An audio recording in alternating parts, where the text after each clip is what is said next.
Hi guys. Hello. So we just wanted to get on and do an update. Some of this was sent in an email, but we know sometimes emails get missed, so we want to do a video to make sure you got all this information. We want to start off with our RQI champions. So they take the first 20 people that complete RQI in the first of the quarter, and then they give those 20 people a gift. So 2 of them came from the ER, so good job. Ashton Mikowski, you got a mug, and Esme, you got a fuzzy fanny pack. So good job. Thanks guys. The next part we wanted to cover is just to clarify the annual education requirements. It can be a little bit messy. I did hang these charts up everywhere, so please feel free to reference those, and I've emailed it to people. There may be a couple offerings on Workday that you find that aren't on here because they're kind of getting updated all the time, especially workplace violence. As those classes get filled, they might add more. So for everybody for this year, our OB Sim is required. That's an every other year thing, so we didn't do it last year, but we do have to do it this year. Trauma Sim, those dates start coming up in July, so make sure you get registered for that. TNCC and EMPC, we only have a couple more offerings for that, and that is required for everybody, even if you don't want to be a trauma nurse. Decon and workplace violence, those two I wanted to hit on specifically. We have had a lot of people not getting recorded in the computer when you've gone to the class, which you've gone through all the work to get credit and don't get credit, and it's really frustrating. So if you look on those dates and you're like, I think I went a different day, figure out what those days are and we can look at those rosters. Workplace violence, if you were on the wait list or we told you just to go because there's usually room, that those people we're finding mostly are not getting recorded in the computer. I can get you credit for it, or Colton can. Just send us the day that you went. I've been submitting that with a snip, a screenshot from your time card from that day, and they've been giving people credit. Workplace violence refresher, you can't sign up for unless you've had the 1 and 2 recorded in Workday. It won't let you sign up for it, so you can't actually get into the right class. So if you're having any problems with that, please let us know. Also a push for OB Sims. We've had to cancel a class every one of our offerings so far. We only have 3 left. There's 40 spots in December. There's only 40 spots in December. I know we all like to procrastinate, me included. So we can't have everybody come in December. There's not enough time or room. So please, the next one is July 29th. I looked today, I think we still have like 15 spots open, give or take a few. So please, if we have every class full between now and the end of the year, we barely have enough for all of our people. So please get signed up for either July 29th, October 28th, or December 2nd. Any of them are fine. Just get into one of them. That'd be great. Okay.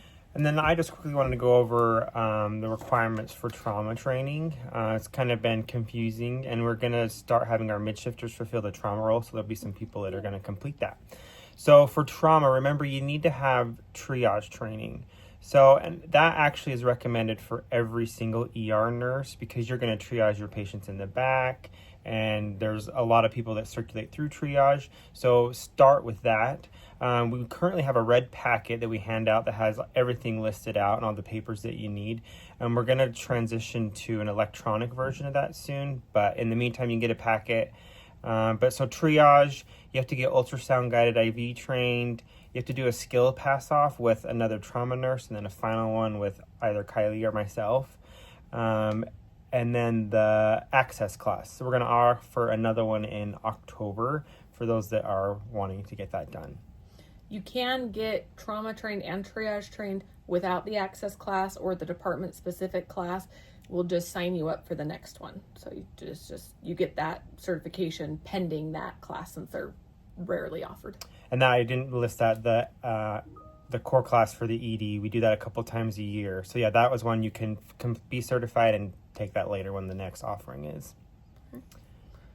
And then we needed to just go over just a rehash of what we need to do for psych patients that are overflowing. This isn't the ones that are going to BMed. We're all really clear on that process. This is medical overflow patients that are really kind of tricky.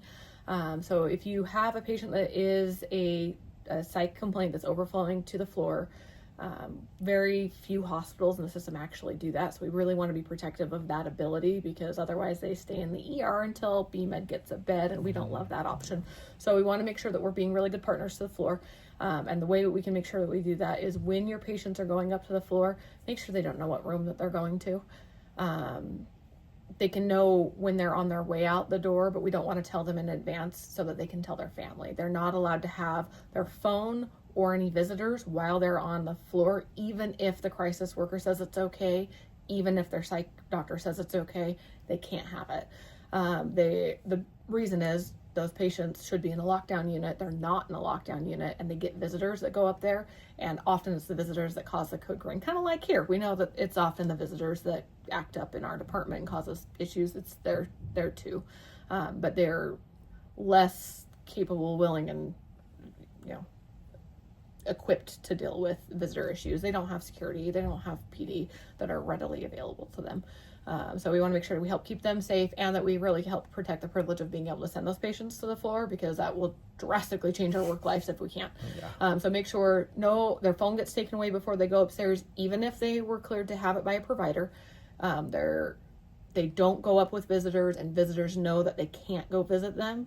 I usually tell them, hey, they'll be able to contact you when they're okay to have visitors. Until then, you can call, but we won't tell you where they are at. We won't even confirm that they're here, just so that they know when they call and they're like, hey, I just want to check up on so-and-so. And we're like, I don't see anybody here by that name. They don't get freaked out that their loved one died. So I give them that in advance, and then don't tell them their room number if they're able to tell any of their family members where they will be, because then they show up there. Usually it goes okay most of the time, but sometimes it doesn't, and those are the times we're trying to avoid. Awesome.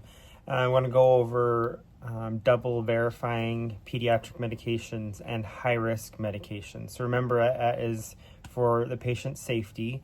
So basically anything that's not over the counter, you need to be double verifying on a pediatric patient. And then high-risk drugs like insulin, heparin, we need to make sure you're having someone else check that medication with you. And then just remember what a double check or independent double check is, that you're actually watching them pull it out. You're looking at the syringe, you're looking at the vial, you're doing that drug calculation with them, and making sure that it's truly accurate. You're not just signing it off and it's okay and not actually doing the double check. We need to actually do the double check. We've had some bad situations lately. And then the last one, we want to talk about our department standard wasting guidelines. So a lot of years ago, thank goodness it was a lot of years ago, we did have a diversion incident, and so we've kind of changed our department policy on how we do wastes here, and we probably haven't talked about that in a lot of years, so we thought we'd just make sure everybody's on the same page about that. If you have somebody there while you're taking the medication out of the AccuDose and they see you take it out and they see you open it, you can waste with any other nurse. If you have removed that controlled substance from the AccuDose already and need to go back and waste it, it needs to be with a charge nurse. It doesn't need to be with a charge nurse on shift that's charging that day. It just needs to be with any charge nurse on shift. And that's just to kind of help keep everybody safe. The exception is obviously going to be Hurricane. You can't waste with the charge nurse if there isn't one there. So whoever the team lead is, we'd like you to waste with them. If you are the team lead and you're needing a waste, then just waste with anybody. So hopefully that isn't confusing. In Hurricane, you just do the best you can.